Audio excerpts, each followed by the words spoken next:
اخوان، هذا هو داك الجزائري اللي بان لينا في التيران. سمعوا واش قال. سمعوا.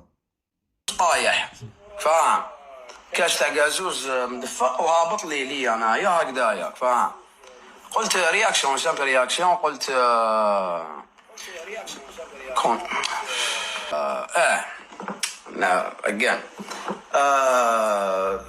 شفت كاش تاع قازوز مدفق رايح لعندك فاهم. قاعد انا هكذا راح ندير ستوري هذيك فاهم. شفتها قلت ايه والله غير جات انتيك جات متلاصقه فاهم.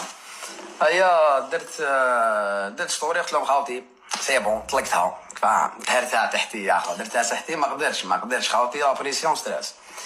المهم درتها حطيتها ستوري بيان. ناس كاع ضحكوا لي كانوا معايا في السطاد كاع ميتين بالضحك. كانوا يبانوا في كانوا يبانوا في لا فيديو فاهم. في لا فيديو تشوفهم كاع ميتين بالضحك اكسيتيرا اكسيتيرا. انتيك خلوي سامبا. خرجنا ربحنا دي فيلينا بيان. هيا بعد نشوف هضره في لي ريزو تدور. جاهد مشجع يبول في الملعب. مشجع يبول في الملعب. بورطون يا خو هنايا شغل بالك 5 متر كان توالاتك فاهم. ما بالك واحد مريض يديوه للتواليت يا اخو شايف. ما انسان مريض ما يبولش تما. والمشكل سيكو العفسه اللي حيرتني وما هي العفسه اللي حيرتني سيكو كانوا معانا. كنت مع صحابي ولي فامي وانا انسان معروف فاهم. انسان معروف الحمد لله والناس قاعد تحبني. كون ما كنتيش مشهور كون راك خريتي ماشي قابلتي.